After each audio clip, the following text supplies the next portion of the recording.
All right, people. What the hell? Oops. Had the voice thing on. Sorry. How are y'all doing today? How are y'all doing today? Good morning, good afternoon, good night to everyone around the world. I am your favorite friendly neighborhood beer bro.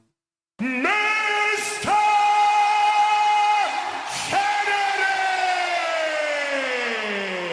Could never escape that, so I guess I'll just embrace the Mr. Kennedy stuff ever since I was a teenager.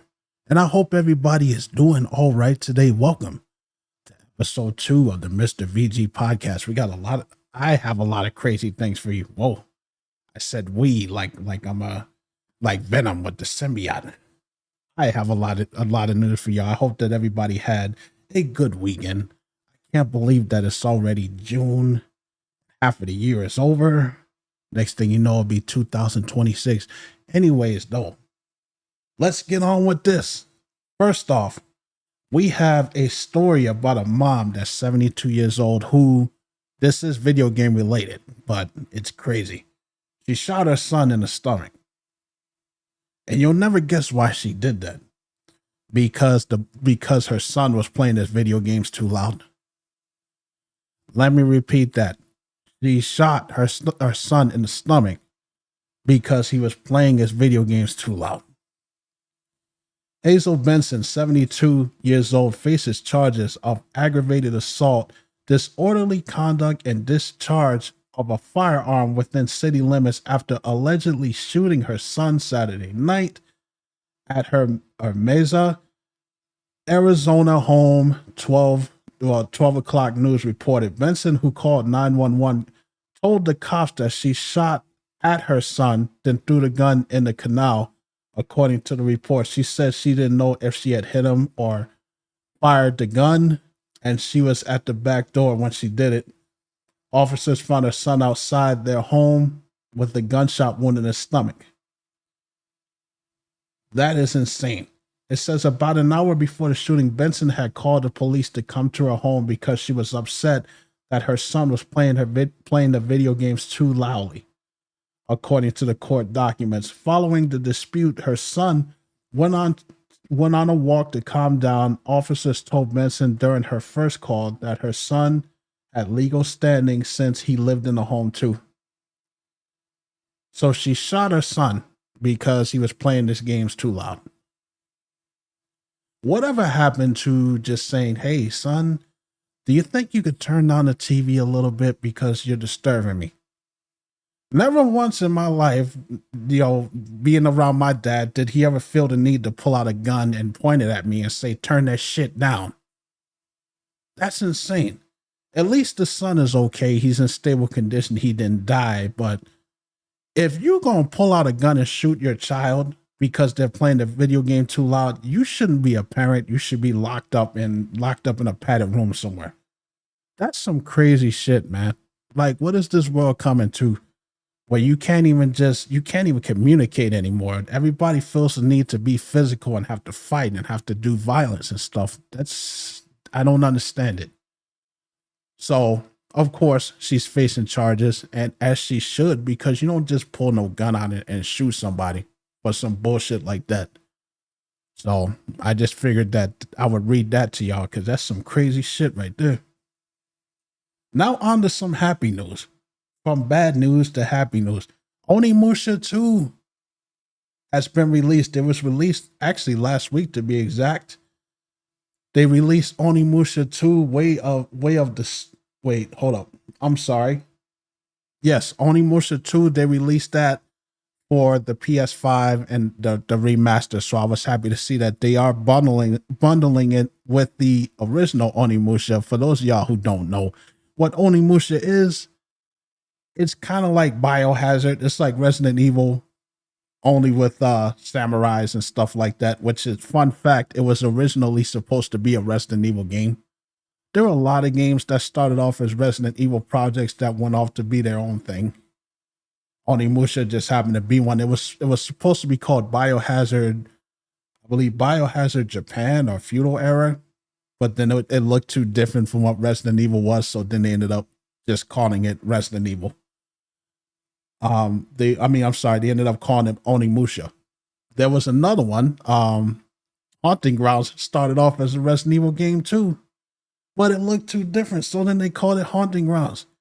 And then, of course, the original version of Resident Evil 4 looked too different from Resident Evil, and that went on to become, you guessed it, Devil May Cry.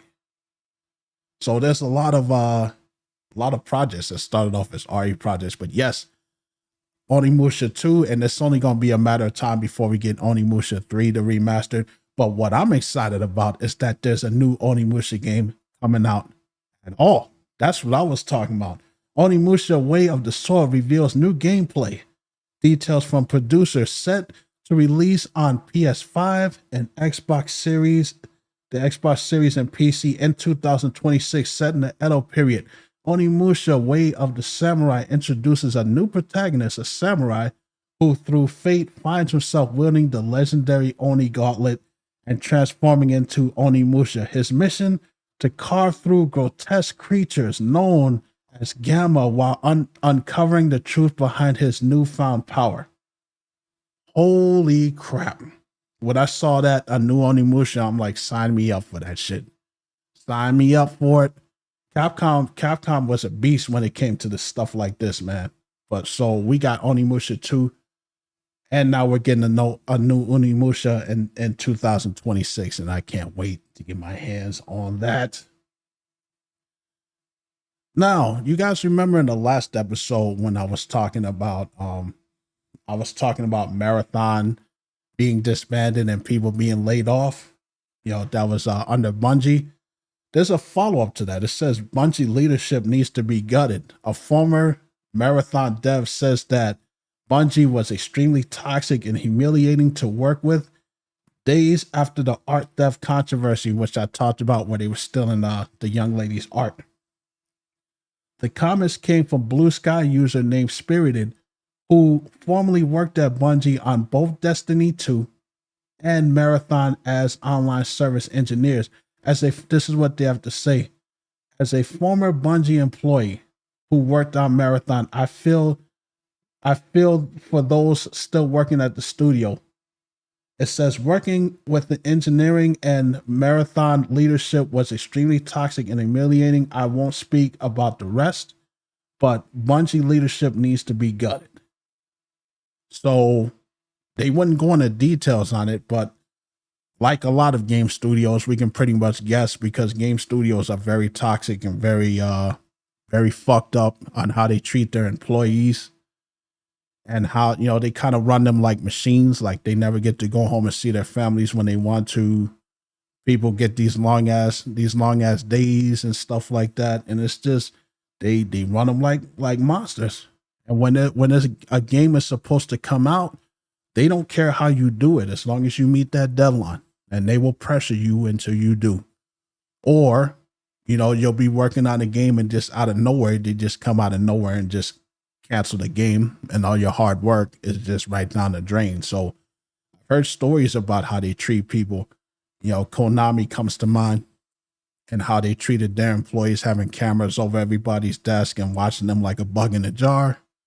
So I'm not really surprised. You know, they, like I said, they literally cut 220 employees, which I talked about the last show, man. So it's like, holy crap. Yeah, I hope they get this shit together, man, because you have a lot of people at the top of these video games who are not video game fans. They don't have the video game fan mindset. They're just businessmen who only want one thing, to make money, which you should as a business.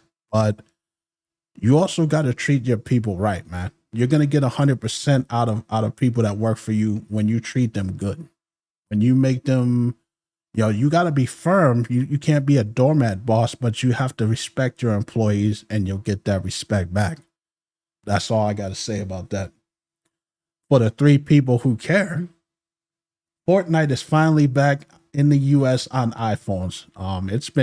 It's been gone for a while. It says Fortnite is once again available on the iOS App Store in the US. According to Epic Games, you'll get it from the App Store. Epic says it returned to the Epic Store and the Alt Store as well. Apple kicked Fortnite off. It kicked Apple off the Fortnite App Store nearly 5 years ago after Epic added its own in-app payment system to the game, which violated Apple's rules. But after a major court ruling in Epic's v. Apple that forced Apple to take fees from purchases made from outside of the app, the game is available to play on US iPhones once again. Damn. So that's what that was all about. It was all about them having their own in-game app services where they got their money, Epic, but Apple was pissed off because it's like, hey, you know, this app is in our store. We're not getting any money from this. So we're going to force you to take down this app. You know, which kind of sucks because it's like, look, you know, all joking aside, you know, you have a lot of people who play Fortnite on mobile. In fact, that's where it started. It started on mobile before it blew up into this juggernaut that it is now. So for those people who only have access to play Fortnite on their phone, it just sucks to be an Apple user and you can't even play the game. So I'm glad it's back on the phone for those people who care. So that's good news.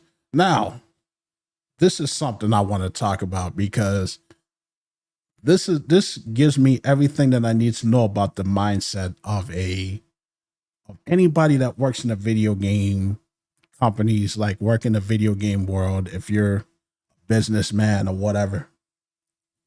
Gearbox Randy Pitchford says that it's not my call if Borderlands 4 costs $80, but if you're a real fan, you'll find a way to buy it anyways. I'm gonna read more before I give you my opinion on that. Borderlands 4 boss Randy Pitchford says it's not my call if the looter shooter sequel costs $80 or not, but I also think that real fans will pay whatever they have to get their hands on it.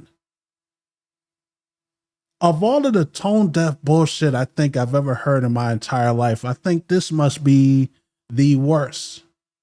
Among the worst. If you're a real fan, you're going to find a way to pay it. That lets me know everything that I need to know about the mind frame about these video game fools in this world, man. If you're a real fan, so if you're someone that can't afford to buy it, that means that you're not a real fan.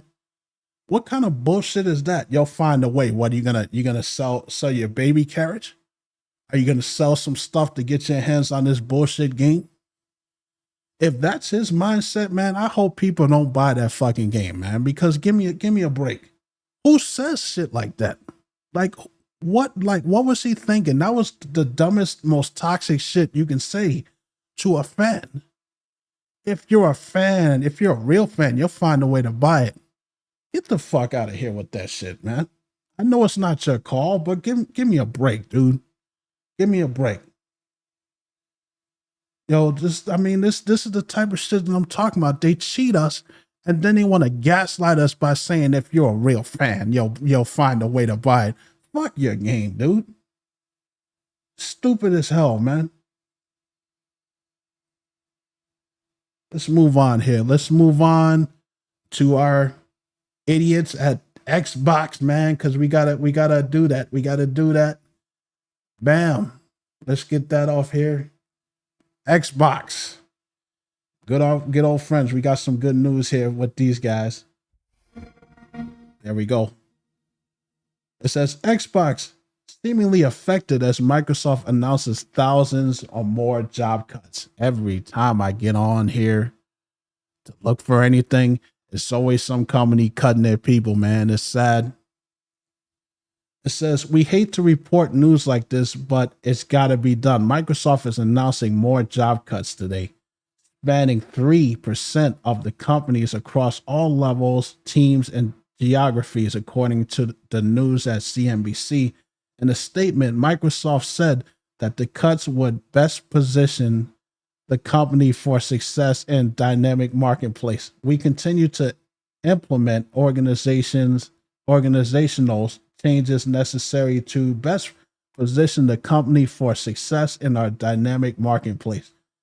Microsoft currently has over 200,000 employees, So it believed that 3% will impact thousands of jobs. Jesus Christ. As you may recall, we heard about the job cuts numerous times last year, Xbox and beyond, even including a few studios in their entirety. However, it's believed that today's cuts are largely in the batch since 2023 January, when around 10,000 workers were let go from the company. We wish nothing but the best for everyone. Wow, that's a lot. You know, I got the article up here as well too, because we got to get into the numbers here. Yeah, 6,000. 6,000 employees they laid off. That's a lot of damn jobs. Holy crap.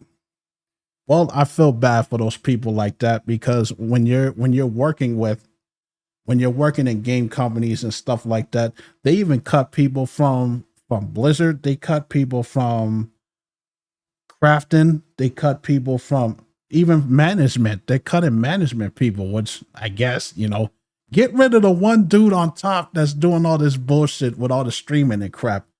Get a gaming head in there and be like, hey, we need a new console, man. We need to take these prices down. If you're going to start getting rid of people, get rid of people like that. That's ruining your company, man. Seriously. But in all seriousness, I feel horrible for people like that. But, that's what you got to do. Over the COVID era, man, they hired so many people and had so many people on lock that nowadays they don't need all these people. So now they're just cutting them, and it's like, all right, whatever. We'll just cut the fat. And unfortunately, that's people losing their jobs, man. So I wish the best for the people that have to go through that, because losing a job is not fun. And I will keep up with that. Anyways, though, is Steam coming to the Xbox? Probably, but it's a rumor right now. So I'm going to pull this up right here. Okay. It says, The Verge reports that Microsoft briefly published an image on Thursday depicting a new cross-device user interface for the Xbox. A filter for Steam is clearly visible in the view of the user's game library shown in the image. The image was published in a blog titled Opening a Billions Door with Xbox, about the Microsoft current platform agnostic strategy. And then Microsoft took it down after they saw that.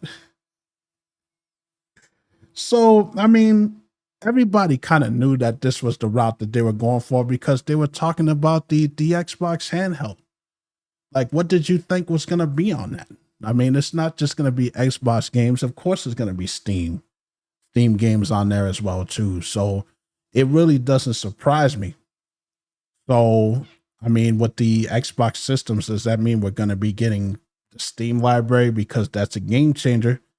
If we do, like, if you get a chance to do all that, like to free and bring your Steam library and run Steam on the Xbox, hey, people who have that's the closest thing you'll get to PC.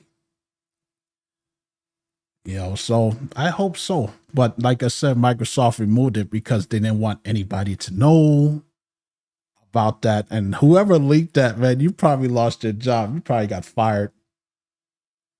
It says everything is going to be developed around PC environments. Those logically need Steam integration. And you'll have that in your Microsoft Store when you turn on the next generation Xbox console. This will allow you to have Steam on your Xbox console and on any Windows device without needing a complex configurations. Interesting. So they said the next Xbox console. Now, I've been seeing a lot of stuff on this. I don't know what route they plan on going in. Some sites say that it's a handheld. Some sites says that it's the next console. We don't know. We'll just have to wait and see. But we do know that it's gonna have Steam on it. I mean, that's pretty much what it is. Like, I absolutely believe that. So yeah, that would be a game changer. It's better than a damn streaming box, because that's the last thing that I need, an entertainment box where I can watch Netflix and all that shit.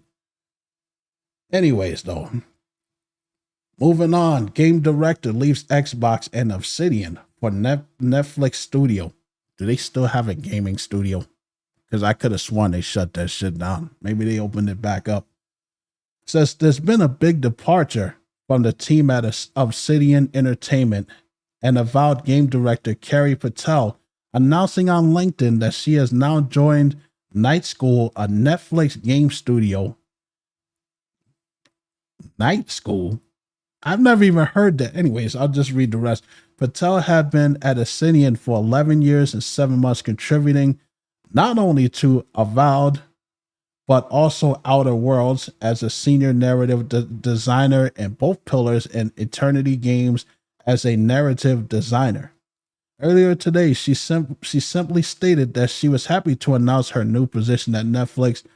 I'm happy to share that I'm starting a new position as a game director at Night School, a Netflix game studio. Night School, as you may be aware, which I'm not, was responsible for 2 Oxy-free games as well as After Party, and originally started life as an independent studio before being acquired by Netflix in September 2021.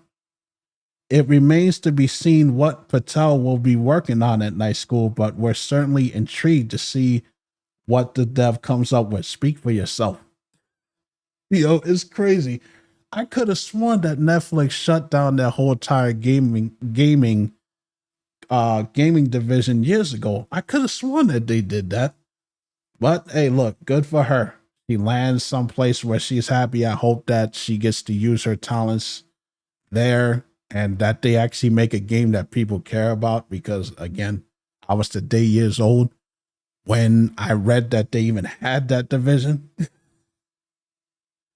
But, here we go again. It's like, what's going on over there at Microsoft that there's so many people either being fired or people just willingly walking away? People don't just quit like that unless there's really some bullshit and some toxicity going on over there in that company, man. And it just sucks. And it's like, where do we go from here? Microsoft is already at the bottom of the barrel. They're already in the damn toilet, man. And it just keeps getting worse and worse and worse and worse and worse. And how they stay afloat, I'll never understand, man. But it is what it is. I hope that she's happy. Another Microsoft story, which is funny that I found this. Microsoft blames Apple for its delays in the Xbox mobile store. For those of y'all who don't remember, I talked about this on the last podcast about Xbox putting their app on the phone so that you can play the game from anywhere. So that relates to this. There's a year ago, Xbox President Sarah Bonds revealed that Microsoft was planning to launch a new Xbox mobile web store app in July 2024. That never happened. I've been wondering what happened and what was the holdup over the past year. Microsoft filed a file on Tuesday in support of Epic Games' ongoing fight with Apple's control over the App Store. Remember, I just mentioned that with the Fortnite. So that's all that ties into that. It's saying, hold up, let me find my place again. What happened? Blah blah blah. Lost my place here. Okay, over Apple's control. The brief takes issue with Apple's attempt to overturn the injunction that allows Epic and other developers to freely advertise alternative payment methods in their apps and not have payment Apple additions for purchase majors made outside of the apps. So in other words, they're going through the same shit where Apple wants their cut of everything. They want their payment to go through the Apple Store instead of it being in game like every other game was. So Apple's just being greedy. Anyways, though, it's saying it is a key ruling that has already allowed Fortnite to return to the App Store in the US, complete with the ability for Epic Games to link out its own payment system inside the game. Microsoft wanted to offer a similar experience for its Xbox mobile store prior to the ruling, but it says its solution has been stopped by Apple. So Apple is interfering with that. So if you, I guess we'll be getting the Xbox app on everything else except Apple until they figure out what the hell that's going to be. Apple needs to stop being greedy. Look, I get one in your cut, but it's these people's games, man. You can't tell them that they can't have in-game purchase, in-game purchase system where they can buy stuff, cosmetics and weapons and stuff. Every other game has been like that. Why is Apple trying to be an asshole about this? And what's going to end up happening is if they keep being greedy like that, you're going to have a lot of gaming developers that are not going to want to put their game in your shop. They're not going to want it in your app store, man. So for those people who are looking forward to that, for the Xbox app to be on Apple and iPhone, you're going to have to wait a while, folks. And it sucks. Now, that's it for the Xbox news there. Let's get on with our good friends at Sony, because we got news for them too. We got a follow-up on the Stellar Blade stuff. First off, the good news that I found out that the Stellar Blade developer plans to release a sequel before 2027. Now, he didn't say what he planned on doing, but that's what he wants to do. And I'm all for it because Stellar Blade is awesome. And they can only go up from here. It says Korean developer Shift Up released Stellar Blade last year, and it quickly became a hit. In roughly a year, it has brought more than $48 million of revenue for the developer, so it won't be a surprise that the team is working on a follow-up game. However, according to Q1 and 2025 fiscal year presentation from Shift Up, the developer plans to release a sequel before 2027. In a presentation where Shift Up reveals Stellar Blade has brought in 68.1 billion KRW or $48 million. That's a slide title. Jesus Christ. So yeah, no wonder. They did so good with that. It's been such a success. I hope we do get a sequel, man, because I definitely want to play that. I played the first one. I'm going to be streaming it soon. It's in the pipeline. Like, I got so many games before it. I'm thinking about doing Dead Space, the remake, next time, but we'll have to figure out the schedule. More on the controversy that's going on with Stellar Blade and why it's been blocked on PC in so many different countries. It says Stellar Blade developers in talk with PlayStation over region lock issues ahead of the PC release. We are closely discussing the region lock issues with the publisher and are doing our best to resolve most of it as soon as possible. As soon as it says, as shown in the test charts below, the DRM has been hard tuned to maintain the same average frame rate and even higher minimum frames in some cases. Mods are fully supported without any restrictions. PSN connection entirely optional but not required. Both PC and PS5 versions offer the same content. We will make sure that early buyers are never at a disadvantage through the future updates. We'll keep you updated as soon as we have more to share. Now, if y'all remember, I believe it was blocked in 150 countries before it was even released for the PC. And they're still trying to figure out what the hell's going on. They're still trying to figure out why.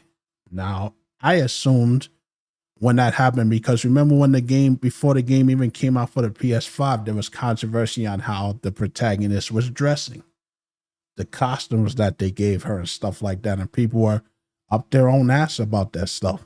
So that's what I assumed it might be. But then they went and they updated it and they changed everything.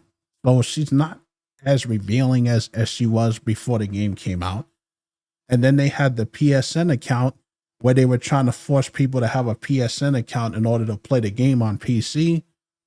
Sony learned their lesson on that shit. They're not doing that anymore. So the whole point of this thing being region locked, it's just nobody knows why. You know, they're keeping it close to the vest, but I'm keeping up with the story and I'll keep y'all updated. But at least Shift Up is talking. They're talking to Sony to try to get this issue fixed. And as more comes out, I'll let y'all know about it. Now, you know, back to a bad story here. Hold up. Let me take a drink of water for the working.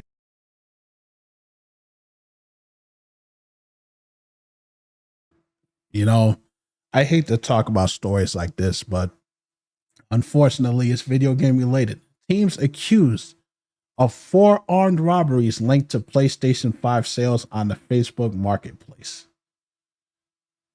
Sad, man. We got 2 idiot teens. What kind of name is that? Arlius Jones, he's 18 years old, and Demonic Logan. Ain't that a fitting name? Demonic Logan.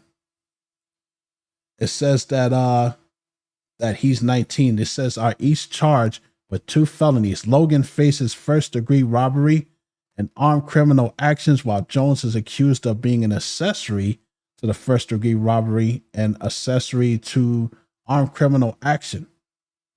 Court document details that over the course of 3 months, both Jones and Logan were involved in 4 different alleged armed robberies for PS5s, folks. It says around 10 p.m. on March 6, 2025, the victims told the police he met with the suspects to buy a PS5 that they had listed on Facebook Marketplace. When the victim asked what was inside the box, one of the suspects allegedly pulled out a handgun and pointed it at him, demanding his money. The victim complied and gave the suspects $250 in cash, after which they dropped the box and ran. The victim looked inside the box and there were only shoes. So that's the first victim. The second victim, around just after 10 p.m., this was April 14th, 2025. So this is all the same year. The Kansas City police was dispatched to the scene after a alleged armed robbery. There was the victim, and he witnessed where that they were waiting in the car for the purchase of the PS5 that had been listed on the Facebook Marketplace. The 2 men walked up to the car. The victim assumed that they were the sellers and got out. He told the police that the suspects again pointed a gun at him and demanded his cash. I'll shoot you on my dead brother. And he gave him $260 in cash, and then they ran. So that's the second victim. The third and fourth victims.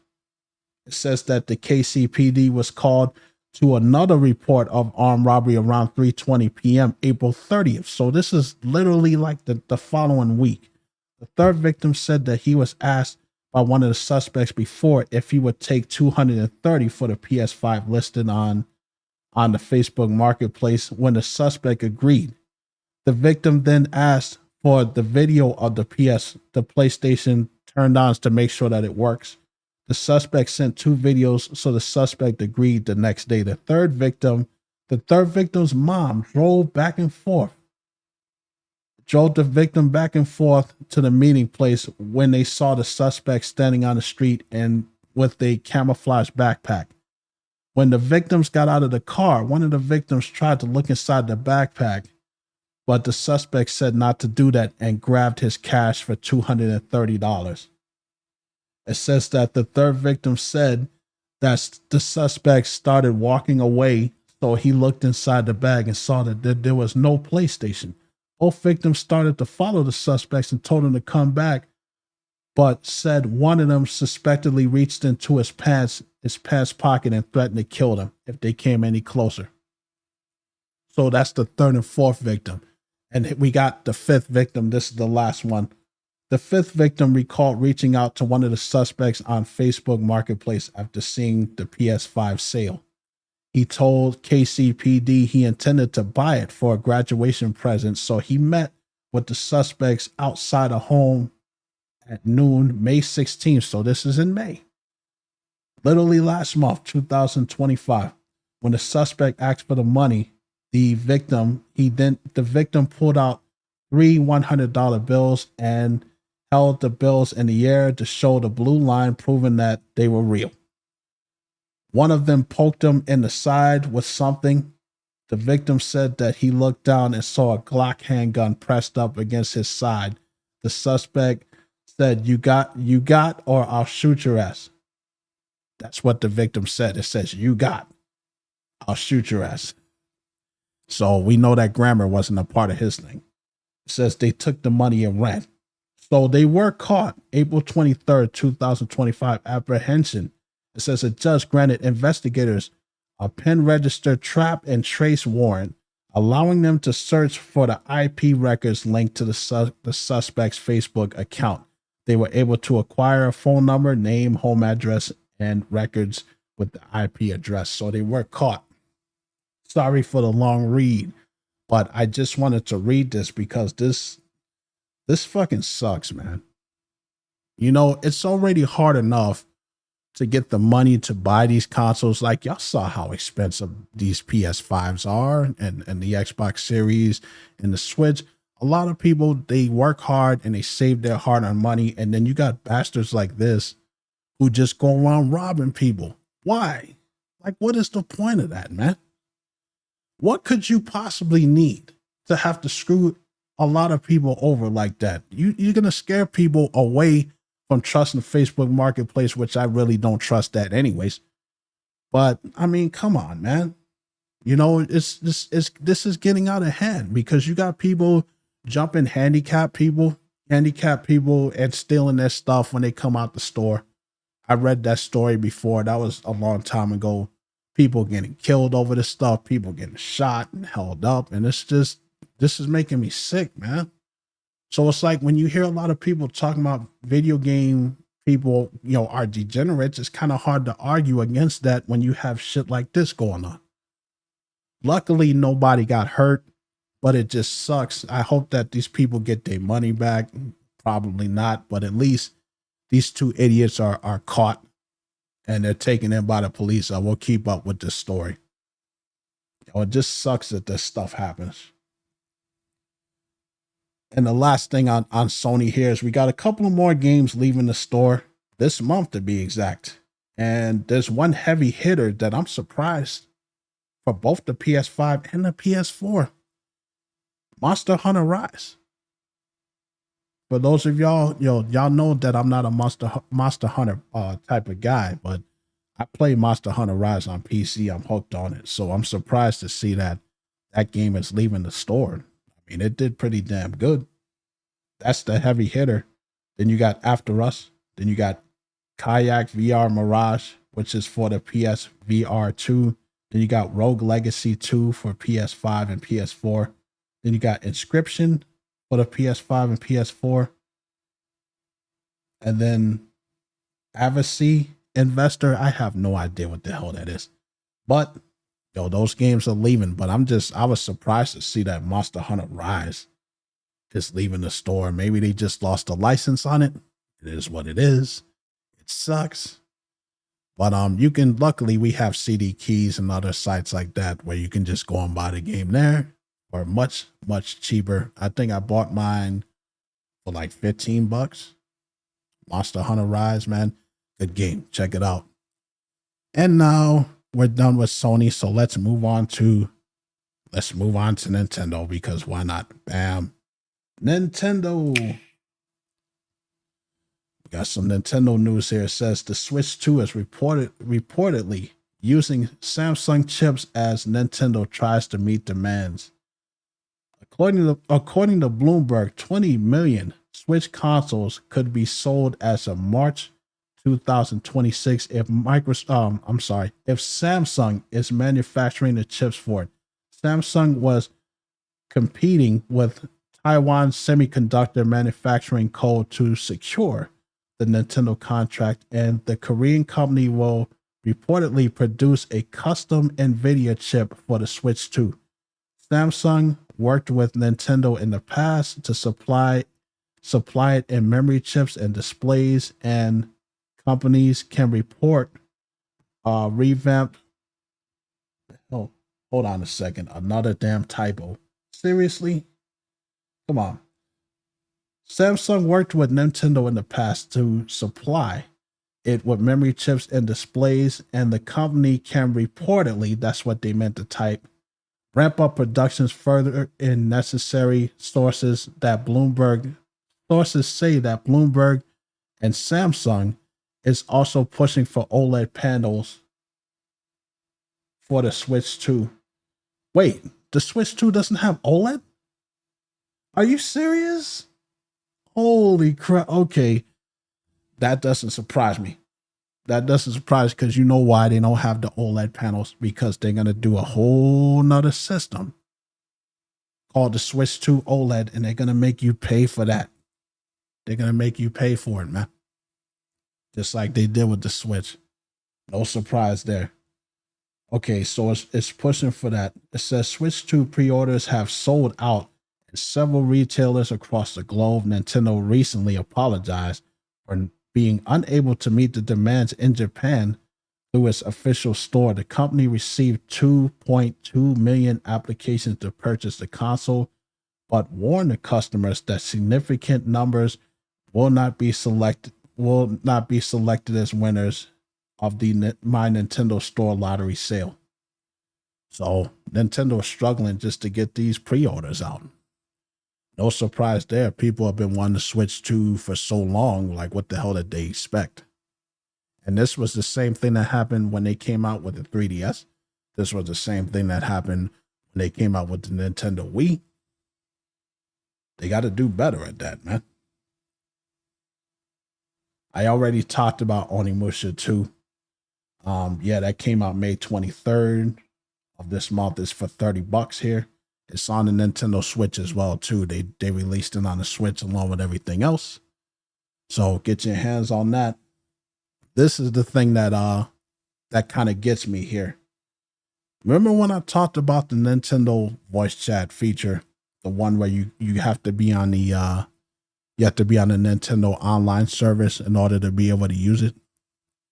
Now it's saying this comes from Nintendo's very own website. It says that the Nintendo Switch game chat requires a mobile phone number, which means you're going to have to link your phone number in order to be able to use this thing on top of paying for it.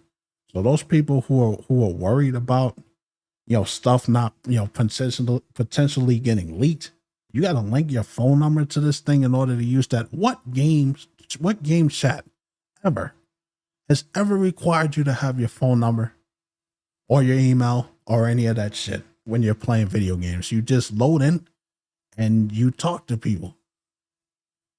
But it says a mobile number registration is required to use the game chat. Children must get approval from a parent or guardian via Nintendo Switch parental controls to use the game chat. I guess that's a good thing. A small notice towards the top of the page reads that the US game chat section of the website expands on it a little further, explaining that as an additional security measure, text message verification is required to set up game chat.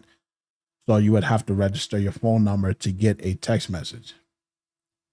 It says this is the same phone number registered to your Nintendo account. Presumably, those who are banned from using game chat for poor behavior will be unable to use the same phone number to access it on another account.